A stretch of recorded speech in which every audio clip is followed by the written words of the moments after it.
धियं योगिनः यस्यान्तं न विदुसुरासुरहराः देवाय तस्मै नमः देवाय तस्मै नमः. ஹரி ஓம்.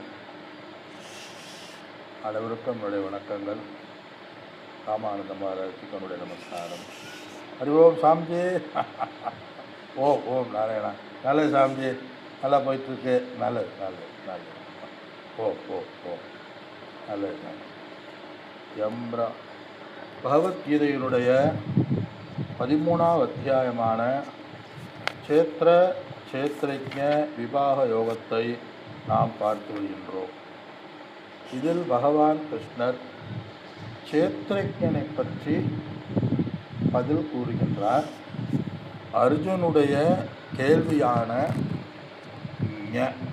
ஞேயம் என்றால் என்ன என்பது கேள்வி. ஞேயம் என்றால் அறியத்தக்கது, அறிய வேண்டியது, அறிய வேண்டியது. அர்ஜுனுடைய கேள்வி. அர்ஜுனன் 6 கேள்விகளை கேட்டான் என்று நாம் பார்த்தோம். அதில் பகவான் கிருஷ்ணர் அர்ஜுனுடைய கேள்வியான ஞேயம் என்றால் என்ன என்பதற்கு பகவான் கிருஷ்ணர் பதில் கூறுகின்றார். இந்த ஞேயத்தை எப்படி அறிய வேண்டும் என்றால், இது அனாதியாகவும் பெறப்பற்றதாகவும் உற்பத்தி செய்யப்படாததாகவும் இந்த பரமாத்மாவை, இந்த பரபிரம்மனை நீ அறிந்து கொள் அப்படிங்கிறார். அப்போ ஞேயம்னா என்ன? பிரம்ம, பரம் பிரம்ம, மேலான பிரம்ம என்று பேர். ஏன் மேலான பிரம்மன் சொல்கிறாரு அப்படின்னு சொன்னால், இந்த உலகத்துக்கு காரணமாக இருக்கிறதுனால் அது மேலான பிரம்மன், மேலானவர், மேலோன்னு சொல்லுவோம். ஏன்னா மேலே இருக்கிறவர்கள் நமக்கு மூத்தவர்களை மேலோர்கள் சொல்லுவோம். அது மாதிரி இந்த இடத்துல பர பிரம்ம, பரம்னா மேலானது, உயர்ந்தது. அப்படி என்னது? இது அழியாதது, மாறாத அந்த ஆத்மஸ்வரூபமாக, பிரம்மஸ்வரூபமாக, சேத்ரஜ்ஞனாக இந்த ஞேயத்தை அறிந்து கொள் அப்படிங்கிறார். அதனால் இந்த இடத்துல நம்ம புரிந்து கொள்ளக்கூடியது வார்த்தை தான் புதியதே தவிர சொல் ஒன்றுதான். தண்ணீர், வாட்டர், பானி, நீலு அப்படிங்கிறோம்ல, அது இதை நீ பானியாக நீ அறிந்து கொள் அப்படிங்கிறார். நீர், வாட்டர்னு சொல்லிக்கொண்டு வந்த பகவான். ஏன்னா அர்ஜுனுடைய கேள்வி பானி என்றால் என்னன்னு கேட்குறேன். எப்படி இது இந்த கேள்வி அர்ஜுனுக்கு வந்துச்சுன்னா, எதை அறிந்தால் அனைத்தையும் அறிந்ததாகின்றதோ அதை அறிந்தவர்கள் எனக்கு நெருங்கியவர்கள், அவர்கள் என்னுடைய சமே பிரிய, என்னுடைய பிரியமானவர்கள் அப்படின்னு பகவான் சொன்னார். இப்போ அர்ஜுனோட நோக்கம் என்ன? அந்த ஒன்றை எனக்கு கூறுங்கள், ஏனெனில் நான் உங்களுக்கு பிரியமானவனாக ஆக வேண்டும். அப்போ என்ன அர்த்தம்? அனன்ய பக்தின்னு ஒரு அர்த்தம். நம்முடைய குறிக்கோள் வேறு எதையும் குறிக்கோள் இல்லாமல் இறைவனையே குறிக்கோளாக கொண்டு, அந்த ஞேயத்தையே குறிக்கோளாக கொண்டு நாம் செயல்பட வேண்டும். அந்த ஞேயம்தான் நாம் அறிய வேண்டியது. அதே இந்த இடத்துல சொல்கிறாரு. இந்த நேயம் அனாதியாக பெறப்பட்டதாக இருந்தாலும் இதுவே அனைத்து உயிர்களையும் தோற்றுவிக்கின்றது. இதுவே அனைத்து இந்திரியங்களாகவும் அது இருக்கின்றது அப்படின்னு பகவான் சொல்கிறார். ஏன்னா அது பிறப்பு இல்லைன்னு சொன்னால், பிறப்பு இல்லை இறப்பு இல்லை, ஒரு பொருள் பிறப்பு இல்லை இறப்பு இல்லை என்று சொன்னால் அப்போ எப்படி நம்ம அறிவது? அப்போ அது இல்லையா? பிறப்பும் இல்லை இறப்பும் இல்லை, சூன்யவாதம். பௌத்த மதம் சொல்லுவாங்கள்ல, சூன்யம், ஆத்மா சூன்யம், சூன்யந்தே ஆத்மா அப்படிம்பாங்க. அது மாதிரி சார்வாக மதம், அப்போ ஆத்மான்னு ஒன்று இருக்குது, அது எல்லாத்தையும் படைக்குது, அது இருக்குது, அப்படிம்பாங்கல்ல. அதே பகவான் சொல்கிறாரு, அப்படி பிறப்பாது இறக்காதாக இருந்தாலும் அதுவே அனைத்து இந்திரியங்களாக இந்திரியங்களில் அது வியாபித்து இருக்கின்றது. இந்திரியங்களின் மூலமாக அது தன்னை விளக்குகின்றது. எப்படி பானை மண் பானையின் மூலமாக தன்னை விளக்குகின்றது. பானையின் இருப்பை மண்ணின் இருப்பை பானை மூலமாக அறிந்து கொள்ள முடியும். பானைக்கு மண் அதிஷ்டானமாக இருக்கின்றது. பானையை மண் தாங்குகின்றது. நகையை தங்கம் தாங்குகின்றது. தங்கத்துக்கு தங்கம் நகைக்கு அதிஷ்டானமாக இருக்கின்றது. தோடு மூக்குத்து நகையின் மூலம் தங்கம் தன்னை விளக்குகின்றது. விளக்குறதுக்கு ஏதாவது ஒரு உபாதி வேண்டுமல்லவா? அந்த நகை, அந்த குடம், பானை உபாதின்னு பேர். அது எப்படிப்பட்ட உபாதியாக இருக்கு? கயிறு, பாம்பு. கயிறிலே பாம்பு, கயிறு இருப்பதை நமக்கு பாம்பின் மூலமாக கயிறு இருப்பதை நாம் விளங்கி கொள்கின்றோம். ஏன்னா கயிறை பார்த்து தானே பாம்புன்னு சொல்கிறோம். அத்தியாரோபம் அபவாதம் அதை நீக்க வேண்டும் சொல்றார். முதல்ல இந்த உபாதியின் மூலமாக அது காட்சியளிக்கின்றது என்று பகவான் கூறியவர். ஆனால் அதே சமயத்தில் அது இந்திரியங்கள் அனைத்து செய்கைகளிலும் விளங்குவதுன்னு பார்த்தோம். சர்வேந்திரிய குண ஆபாசம், இந்திரியங்களுடைய குணத்தின் மூலம் அது விளங்குகின்றது. பார்ப்பவனாக, கேட்பவனாக, ரசிப்பவனாக, நடப்பவனாக அது இருக்கின்றது. எது இருந்தது? அதே சமயத்தில் அப்போ இந்திரியமாக இருக்கா நமக்கு வரும் புத்தி, மனம், இதை நம்ம சேர்த்து கொள்ள வேண்டும்.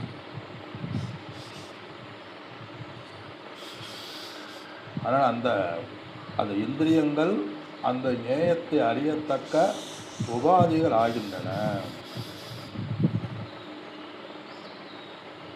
அதனால் இந்த இந்திரியம், அந்த ஆத்மா அல்லது ஞேயன் இந்திரியங்களின் மூலமாக, புத்தி மூலமாக நிச்சயித்து கொண்டு, மனதில் மூலமாக நினைத்து கொண்டு, கண்ணின் மூலமாக பார்த்து கொண்டு, காதின் மூலமாக கேட்டுக்கொண்டு அது வெளிப்படுகின்றது.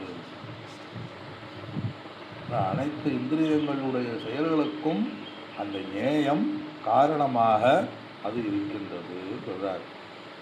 அதனாலவே அது தியானிப்பது போலும் அசைவது போலும் அந்த சேத்திரைக்கண் இருக்கின்றன. உடல் அசைந்தால் நம்ம அந்த இந்திரியம் சேத்திரைக்கண் ஞேயம் அசையது என்று கூறுகிறோம்னு பிரகதாரண்ய உபனிஷத்தில் 4:3-7 சொல்லுவாங்க. 4ஆம் அத்தியாயம் 3வது பகுதியில் 7வது மந்திரம் சொல்லுவாங்க. ஆனால் அதே சமயத்தில் சர்வ இந்திரிய விவர்ஜிதம், இந்திரியங்களுக்கு அது இந்திரியங்கள் இல்லாதது அப்படின்னு சொல்லிட்டார். ஏன்னா எல்லா இந்திரியங்களாக விளங்குகின்றதுன்னு சொன்னால் அப்போ பிரம்மனுக்கு காது, நாக்கு, மூக்கு, செவி இருக்கா அப்படின்னு நினைக்க ஆரம்பிச்சிடும்ல. அப்படி அது இந்திரியங்கள் அல்ல. அது வெறும் பார்வைக்கு மட்டும்தான் இருக்கின்றது அர்த்தம். எப்படி கயிறிலே பாம்பு இருக்கின்றது தெரிவது போல, கயிறுக்கு அப்போ பாம்புனுடைய கண்ணு, நாக்கு, மூக்கு, வாழு, தோலெல்லாம் இருக்கா? இல்லை. அது அப்படி தெரிகின்றது. மாறி இந்த உலகம், இந்த உடல், மனம் இந்திரியங்களின் மூலமாக கயிறிலே பாம்பு போல தன்னை வெளிப்படுத்துகின்றது சொல்றார். அதனால் அந்த அறியத்தக்க பொருள் இந்திரியங்களின் மூலமாக நாம் அதை அறிந்து கொள்ளலாம். அதே சமயத்தில் அது கை, கால்கள், இந்திரியங்கள் இல்லாததுன்னு பகவான் கூறுகின்றார். அடுத்த நம்ம ஸ்லோகத்தில் பார்த்தா அப்படி இப்படிப்பட்ட எல்லாமே விளங்குகின்ற பிரம்ம ஏன் எல்லாத்துக்கும் விளங்குறதில்லை? 5 பூதங்களாகவும் உள்ளும் வெளியும் அசையும் அசையாததாகவும் இருக்கின்ற இந்த பொருள் ஏன் அனைவருடைய மனதிலும் பதிவதில்லை? ஏன் அனைவருக்கும் தெரிவதில்லை என்றால் பகவான் கூறுகின்றார், சூட்மத்வாத் அவிஜ்ஞேயம். இது அறிய முடியலை, ஏனெனில் அது சூட்சுமமாகவே அது இருக்கின்றது. சூட்சம்னா கண்ணுக்கு தெரியாமல் இருக்கின்றது, செட்டில் அப்படின்னு சொல்லுவாங்க. ஏன்னா நம்ம கண்ணுக்கு தெரிஞ்சால் இதே பிரம்மன், இதே ஆத்மான்னு காட்டிடலாம். ஆனால் அது இந்திரிய அகோச்சரம், கண்ணுக்கு தெரியாமல் அது இருக்கின்றது. இதுதான் என்று அது சுட்டி காட்ட முடியாதது, இந்திரியங்களுக்கு புலப்படாதது. ஏனெனில் அதுவே எல்லாமாக இருக்கின்றது, சூட்சமாக இருக்கு. அதனால தெரியலை, விஜ்ஞேயங்கிற. ஆகாயம் போல அது, ஆகாயம் எங்கே இருக்குன்னு சொல்ல முடியுமா? அது எங்கும் இருக்கின்றன. அவிஜ்ஞேன அஞ்ஞானிகளுக்கு இப்போ அறிய முடியலைன்னா எப்படி அறியணும்? அஞ்ஞானிகளுக்கு அது அறிய முடியாததாக இருக்கின்றது. இதெல்லாம் ஆத்மாவே ஆகும், இதெல்லாம் பிரம்மமே ஆகும். பிரகதாரணம் முடிவு சொல்லும். அது என்ன செய்யணும்? அப்படி நேயத்தை நாம் அறிவதற்கு என்ன செய்யணும்? பிரகதாரணத்தில் சொல்லும். இப்போ நேயம் இப்படிலாம் இருக்குது அப்படின்னு சொல்லுது. ஆனால் அது உள்ளு வெளியே செட்டில் அஞ்ஞானிகளுக்கு அது சூட்சமாக புரியாததாக தெரியாததாக இருக்கின்றது. அப்போ ஞானிகளுக்கு அருகில் இருக்கின்றது. அதே இடத்துல தூரஸ்தம், அஞ்ஞானிகளுக்கு தூரஸ்தம், ஞானிகளுக்கு அந்திகே சமீபே, ஞானிகளுக்கு அருகில் இருக்கின்றது. அதனால் அப்போ எப்படி உங்களுக்கு தெரியும்? பிரகதான உபனிஷத்தில் ஆத்ராவாரே திருஷ்டவ்ய ஸ்ரோதவ்ய மந்தவ்ய நிவித்யாச தவ்யன்னு சொல்லுவார். அது அந்த அறிய வேண்டியது என்ன செய்யணும்? இப்படிப்பட்ட அறியத்தக்க இப்படிப்பட்ட இருக்கின்ற பிரம்மனை நாம் அறிவதற்கு என்ன செய்யணும்? இப்படியெல்லாம் அறிவதற்கு என்ன செய்யணும்? குருவின் மூலமாக ஸ்ரோதவ்யக, இந்த ஆத்ம தத்துவமானது கேட்கப்பட வேண்டும். பிரகதாரணத்தில் சொல்லுது. அது பிரமாணம் சொல்லல.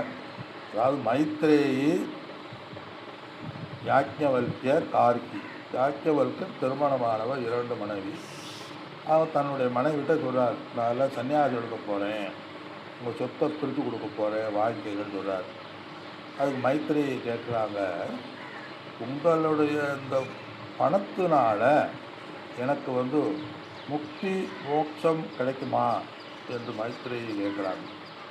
அதற்கு பகவான், பணத்தின வித்தேன ந தனேன, பணத்தினாலும் வித்தத்தினாலும் புத்திரனினாலும் முக்தி மோட்சம் கிடைக்காது. அப்போ கிடைக்கிறதுக்கு என்ன செய்யணும்?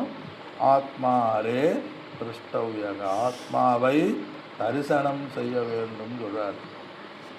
தரிசனம்னா என்ன? ஸ்ரோத்தவ்யக சொல்றார். அந்த அறியத்தக்க பொருளை நம்ம தரிசனம் செய்ய வேண்டும் என்றால், தரிசனம்னா அவர் அடுத்து சொல்றார், ஸ்ரோத்தவ்யக கேட்கப்பட வேண்டும் சொல்றார். ஒரு குருவின் மூலமாக இந்த ஆத்ம விஷயங்களை அனைத்தையும் நீ கேட்கப்பட வேண்டும். ஆத்மான என்ன என்று கேட்கப்பட வேண்டும். நம்ம ஏற்கனவே கேட்டாச்சு, இன்னுமே நமக்கு கேட்கப்படுறதில்லை. ஏற்கனவே தத்துவபோதத்திலே கேட்டாச்சு, இந்த ஆத்மாங்கிறத கேட்டாச்சு. ஆத்ம லட்சணம் ஸ்தூல சரீர காரண விதிர்த்த பஞ்சகோஷ அதீதக சன் அவஸ்தாஸ்திரித் ஆனந்த ஸ்வரூபக திஷ்டதி ச ஆத்மா. இப்படி அறியத்தக்கது. அவ்வளவு. அதனால் எங்கே போனாலும் தத்துவபோதத்திலே ஆரம்பிப்போம். தத்துவபோதத்திலேயே இருப்போம். எல்லாம் முடித்த பிறகு தத்துவ போதத்திலேயே முடிப்போம். அதனால் தத்துவ போதம் முதலில் எடுக்க வேண்டிய பிரகரண கிரந்தம் சொல்லுவாங்க. ஆக எப்படி அறியணும்? இந்த ஸ்தூல சூட்சும காரண சரீரத்தின் மூலமாக இந்த ஆத்மாவை அறிந்து கொள்ளலாம். ஏன்னா ஒரு மீடியம் வேணும்ல. மீடியம் இல்லாமல் சும்மா எப்படி அறியறது? அந்த மீடியம் இந்த உலகம், இந்த உடல். பொதுவாக சொல்லுவாங்க, காரணமின்றி இந்த உலகத்திற்கு எதுவும் கிடையாது. அந்த காரணம் பரமாத்மா. இப்படி நாம் அறிய வேண்டும். இன்னொன்று சொல்கிறாரு, ஸ்ரோத்தவியாக அது போகும், பிரகதாரணம் பிடிச்சது மந்த உயக சந்தேகங்கள் நீக்கப்பட வேண்டும். அதை பற்றி தியானம் செய்ய வேண்டும். அது இன்னொரு டெக்ஸ்ட்டில் நம்ம விளக்கமாக நம்ம பார்ப்போம். இப்படி இப்படி அறியாதவர்களுக்கு கோடான கோடி வருஷமானாலும், அஞ்ஞானிகளுக்கு அது 1000 கோடி வருடங்களானாலும் அது அறிய முடியாத தூரத்தில் இருக்கின்றது. பகவான் சொல்றார், 1000 கோடி வருஷமானாலும் அந்த தூரஸ்தம், இந்த அறியத்தக்கது தூரத்தில் இருக்கின்றது. விஞ்ஞேயம், அறிய முடியாதது. அறிய முடியாதுன்னா தூரஸ்தம். அந்திகேச்ச அது அருகில் இருக்கின்றது. யாருக்கு? ஞானிகளுக்கு அது எப்பொழுதும் அறியப்படுவதாகவே இருக்கிறது. ஏன் ஞானிகளுக்கு அந்தினா உள்ளேயே இருக்கின்றது, மிக அருகில் இருக்கின்றது. ஏன்? ஆத்மா இருப்பதனால அவர்களுக்கு ஆத்மாவே தன் சுரூபமாக இருக்கிறதுனால இதை உணர்ந்தவர்களுக்கு அருகில் இருக்கின்றது. ஏன்னா வெட்ட வெளி ஆகாசத்தில் நம்ம போயிட்டு வந்துட்டு இருக்கோம். ஆகாசத்தை தொடு அப்படின்னா நம்ம கையில் தொட முடியுமா? இல்லை. அது நமக்கு மிக மிக கேப்பே இல்லாமல் நம்மிடமே இருக்கிறது ஆகாசம். ஆகாசத்தை தொடுங்கள், ஆகாசத்தை கையில் தொடுவதில்லை. ஆகாசத்திலே நம்ம அமர்ந்திருக்கோம். ஆகாசத்திலே எல்லாமே இருக்கு. நெருப்புக்கும் தீக்கும் டிஸ்டன்ஸ் என்ன? தீ மூட்டுறோம். சரி, தீக்கும் புகைக்கும் என்ன டிஸ்டன்ஸு? புகை மூட்டமாகவே நெருப்பு இருக்கின்றது. சொல்லுக்கும் பொருளுக்கும் என்ன டிஸ்டன்ஸு? நம்ம சாமி சொல்லுவார், நகத்துக்கும் சதைக்கும் நகம் சதை, அதுக்கு என்ன டிஸ்டன்ஸு? நகம் கடலூரில் இருக்குது, சதை திருவண்ணாமலை. அது இல்லை. இந்த இடத்துல நம்ம நகத்துக்கும் நம்ம சதைக்கும் என்ன டிஸ்டன்ஸ் இருக்குது? ஒரு டிஸ்டன்ஸும் இல்லை. அந்திகாலே ஆத்மாவே ஞானி, ஆத்மாவே தன் சொரூபமாக இருக்கின்றது. அதனால தான் தரிசன ஸ்ரோத்தவியாளன்னு சொல்லிட்டாரு. தரிசனம் பண்ணோம்னா கேட்கப்பட வேண்டும். ஏன்னா இது பார்க்கப்பட வேண்டிய, தரிசனம் பண்ணக்கூடிய வெளி வஸ்து அல்ல. இது நம்முள்ளேயே, நம்மிடமே நாமாகவே இருக்கின்றோம். அதை இதெல்லாம் ஆத்மாவாகும், இதெல்லாம் பிரம்மமே ஆகும்னு பிரகதாரணத்தில் சொல்லுமா. அது மாதிரி இந்த இடத்துல எப்பொழுதும் அப்போ என்ன ஒன்றும் புரியலைன்னா என்ன அர்த்தம்? அது புரியாதவர்களுக்கு, அதை பற்றி விசாரம் செய்யாதவர்களுக்கு புரியாத புதிராக தூரத்தில் இருக்கும். அதை பற்றி குருவின் மூலமாக கேட்டவருக்கு புரிந்த விஷயமாக அருகில் இருக்கும் என்று பகவான் சொல்றார். அப்படிப்பட்டதாக இருப்பினும் அது எப்படி அன்றியும் மேலும் சொல்லி அடுத்த ஸ்லோகத்துக்குள்ளே போகிறாரு. நம்ம அடுத்த ஸ்லோகத்திற்கு செல்வோம். அவிபக்தம் ச பூதேஷு அவிபக்தம் ச பூதேஷு விபக்தமிவ தஸ்திதம் விபக்தமிவ தஸ்திதம் பூதபர்த்ருஜ தத்ஞேயம் भूतभर्तृजज्ञेयं त्रसिष्णु प्रभविष्णु च त्रसिष्णु प्रभविष्णु च. அந்த அறியத்தக்க பொருளுடைய தன்மையை சொல்கிறார். அது அவிபக்தம்னா பிளவுபடாதது, பிரிக்க முடியாதது. அது பூதேஷு எல்லா பூதங்களிடத்திலும் பிளவுபடாததாக இருக்கின்றது. அது அந்த இடத்துல சொல்கிறார் அவிபக்தம் அப்படின்னு யூஸ் பண்ணுறார். அவிபக்தம்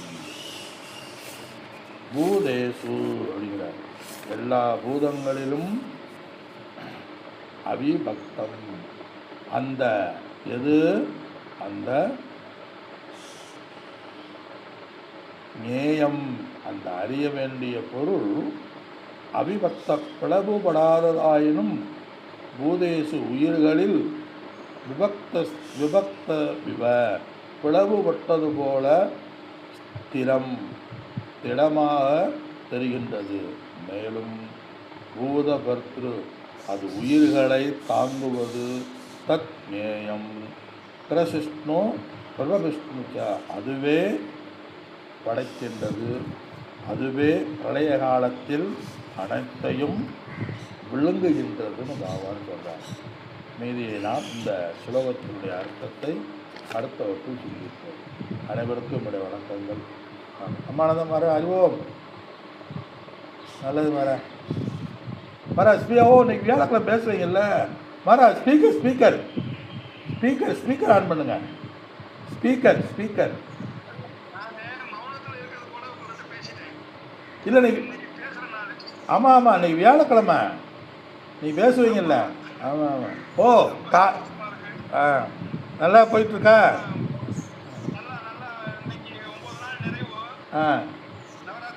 ஆமாம் 9வது நாள். ஆமாம். ஓ அப்படியா சாமிஜி? சரி.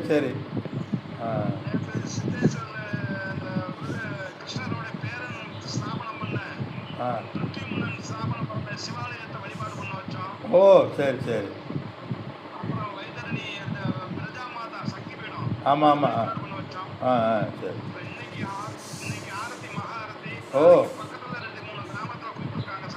ஓ நல்லது.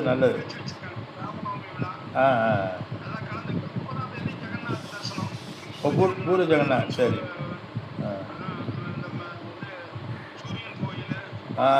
ஆமாம் லிங்கராஜ். ஆமாம்.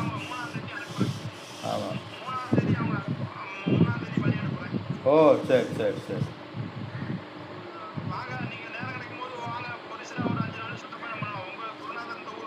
ஆமாம் நான் சொன்னேன் வைத்தியரில் சாமி போயிருக்காரு சொன்னேன்.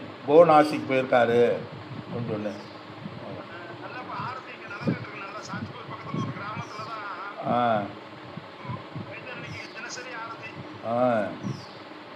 நல்ல பெரிய லெவலில் வந்துடும்.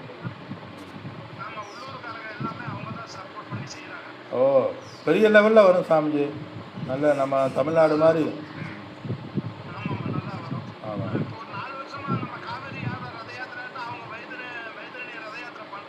அதே.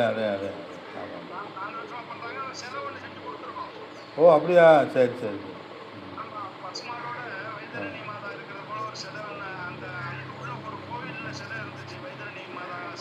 ஓ சரி.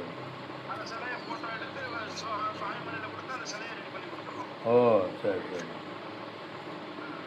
நான் பிளான் பண்ணுறேன். ஓ நமஸ்காரம். நல்ல சாமி நல்லா பார்த்துங்க. ஓ